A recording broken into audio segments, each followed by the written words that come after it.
UNED Derecho, audioclase.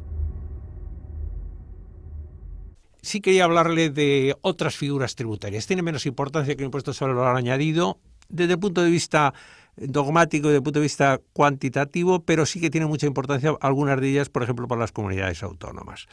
Recordarán ustedes que en la imposición indirecta recaía sobre tres pilares. Uno de ellos es la imposición sobre el consumo, constituida fundamentalmente por los impuestos sobre el valor añadido y los denominados impuestos especiales. Otro pilar es la imposición al comercio exterior, realmente es los derechos de importación. Y otro pilar es el del impuesto que grava las operaciones de carácter económico no empresarial. Este tipo de operaciones son las que se gravan en el impuesto sobre transmisiones patrimoniales, que es un impuesto que además está cedido a las comunidades autónomas y que posiblemente, desde el punto de vista impositivo, desde luego es el que más recaudación tiene. Digo propio, porque a lo mejor recaudan mucho más por la parte territorializada de los impuestos sobre la renta o sobre el impuesto sobre el valor añadido o los impuestos especiales que les han sido cedidos. Pero el impuesto propio, que recaudan totalmente, que gestionan totalmente y del cual recaudan más, es el impuesto sobre transmisiones patrimoniales. El impuesto sobre transmisiones patrimoniales, a pesar de su nombre, es un poco más complejo de lo que parece, porque en último término no es más que el resultado de un arrastre histórico de muchas figuras tributarias. En estos momentos, después de una evolución, una larga evolución, es un impuesto que existe en España más o menos como hasta ahora, desde el siglo XIX, pues en estos momentos el impuesto sobre transmisiones patrimoniales en realidad son tres impuestos juntos. Uno que se llama el impuesto sobre transmisiones patrimoniales onerosas inter vivos, que es el que grava las operaciones que se realizan fuera del ámbito empresarial. Una persona vende su casa particular, una persona vende su vehículo particular a otro particular, ese tipo de operaciones no empresariales, o bien aquellas operaciones sobre bienes inmuebles que están no sujetas o exentas en el impuesto sobre el valor añadido. Una segunda transmisión de edificaciones, ya habrán estudiado seguramente ustedes o estudiarán que está en exenta el impuesto sobre el valor añadido, bueno, pues se someten a tributación el impuesto sobre transmisiones patrimoniales onerosas inter vivos. Otro impuesto que grava las operaciones de carácter societario, las operaciones que realizan las sociedades, fundamentalmente la constitución, la ampliación de capital, la disminución de capital y la disolución, no solo eso, pero fundamentalmente eso. Este es un segundo impuesto que además ha visto reducida su ámbito de aplicación porque hasta época reciente incluía también las operaciones de transformación societaria, por ejemplo, las fusiones o las escisiones de empresas, y ahora estas son figuras que están excluidas de la tributación, lo cual plantea problemas en la práctica que no han sido bien resueltos por el legislador, pero no voy a entrar en ello porque sería muy complicado, entraríamos en demasiados detalles. Y el último impuesto realmente es un impuesto que se parece bastante, no es lo mismo, pero se parece bastante, por lo menos en alguna de sus manifestaciones, a una tasa. Es el impuesto sobre actos jurídicos documentados. Es un impuesto que grava la utilización de determinado tipo de documentos notariales, mercantiles o administrativos, junto con una vieja reminiscencia de un impuesto que tuvo mucha más importancia en tiempos pasados y que era el impuesto sobre condecoraciones, distinciones y honores.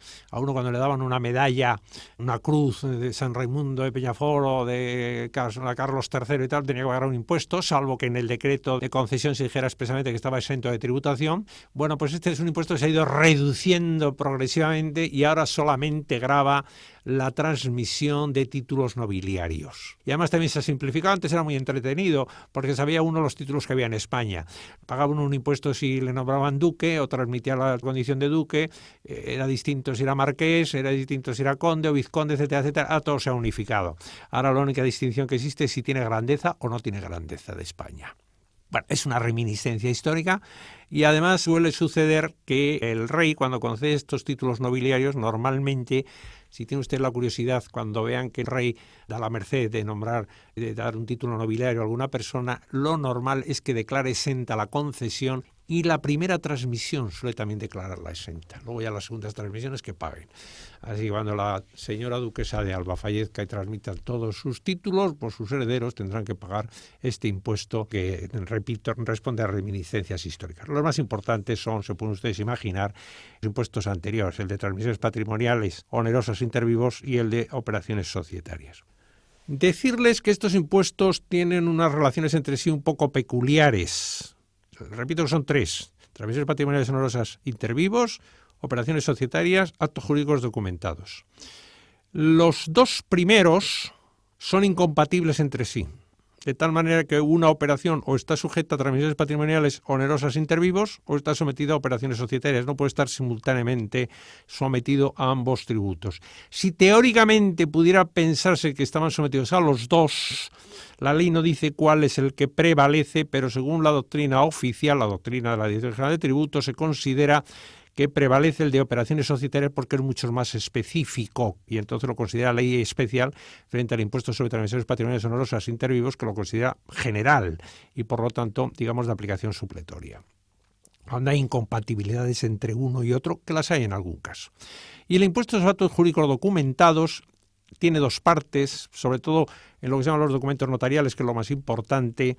Existe la incompatibilidad que se llama cuota gradual, que es un impuesto que se grava fundamentalmente por la cuantía de la operación jurídica que se documenta ante un notario, por ejemplo, una escritura de compraventa, una escritura de constitución de hipoteca, etcétera, etcétera, y lo que se llama el tipo fijo, que no es ni más ni menos que el pago de una determinada cantidad por la utilización de los folios notariales. Lo han visto ustedes, se paga con efectos timbrados. Cojan ustedes un folio notarial y verán ustedes allí puesto arriba, están numerados los folios y además está ya sellado. Eso es un efecto timbrado. Bueno, este impuesto timbrado pues es un impuesto que es compatible con cualquier otro y además no tiene exenciones, no conoce ningún tipo de exenciones. Este es un impuesto, el impuesto de transmisiones patrimoniales y actos jurídicos documentados, que conoce muchísimas exenciones, hay multitud de exenciones. Es curioso que cuando se dictó la ley del impuesto sobre transmisiones patrimoniales a principios de los años 80, una de las razones que se esgrimió fue que había que terminar con la cantidad ingente de exenciones que existía en el antiguo impuesto, el equivalente a este impuesto que durante muchos años se llamó impuesto de derechos reales. Había más de 100 exenciones.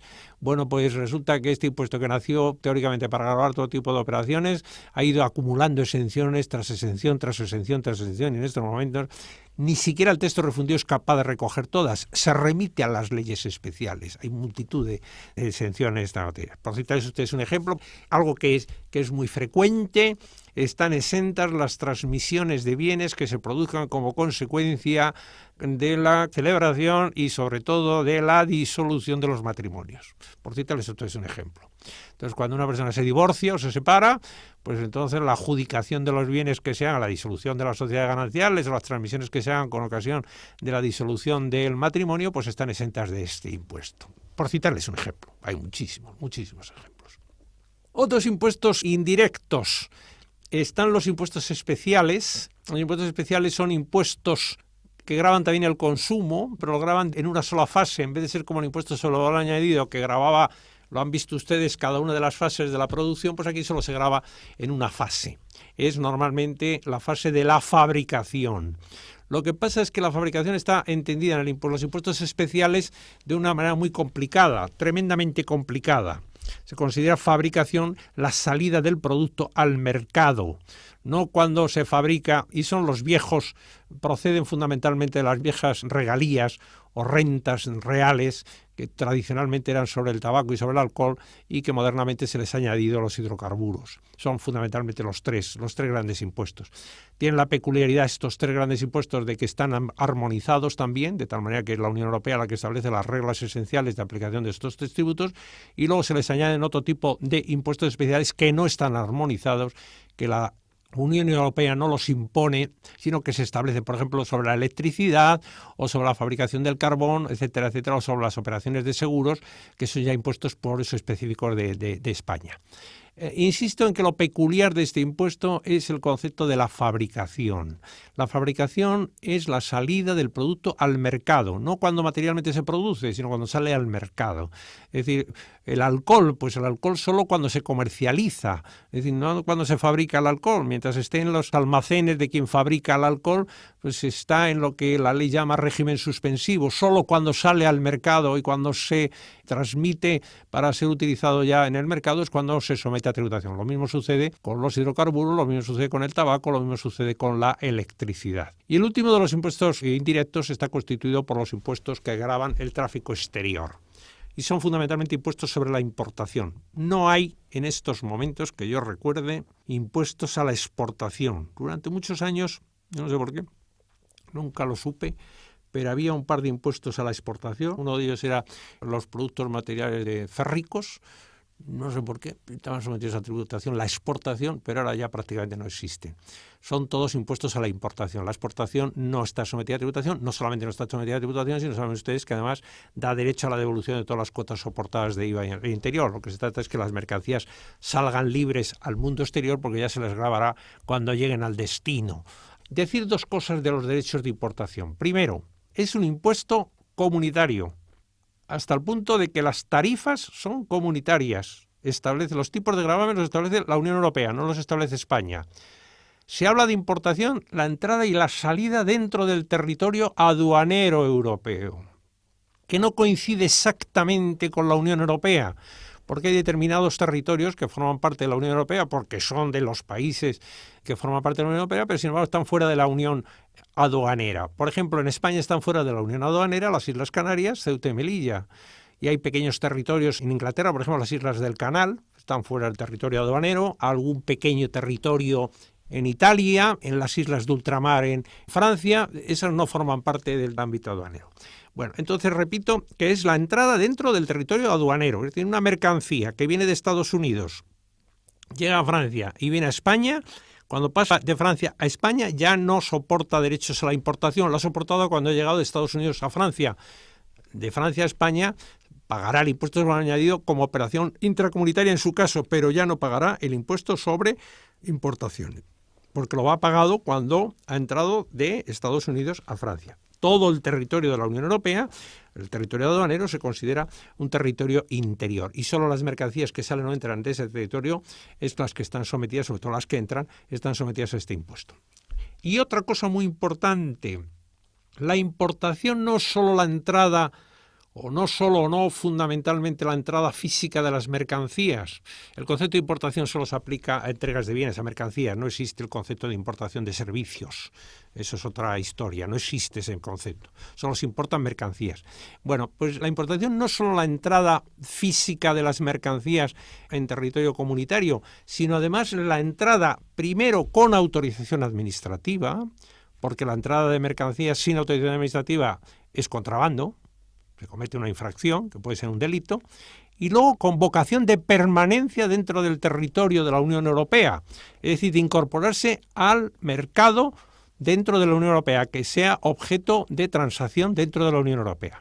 De tal manera que cuando entra una mercancía que no va a quedarse aquí, pues entonces normalmente no se la somete a tributación en los impuestos sobre importaciones, es lo que se denomina los regímenes transitorios. Por ejemplo, imagínense ustedes un estudiante que se viene con su coche a estudiar dentro de la Unión Europea. Viene de Marruecos y se trae su coche. Si pide autorización para tener el coche en España o en Francia o en Italia durante el tiempo que está estudiando, pues no paga derechos de importación. Luego, cuando termine de estudiar, se lleva el coche a Marruecos y se acabó. Si por el contrario decide que le van a dar un buen precio por el coche en el lugar donde ha ido a estudiar, pues entonces pide ya la importación definitiva y entonces es cuando pagaría el impuesto.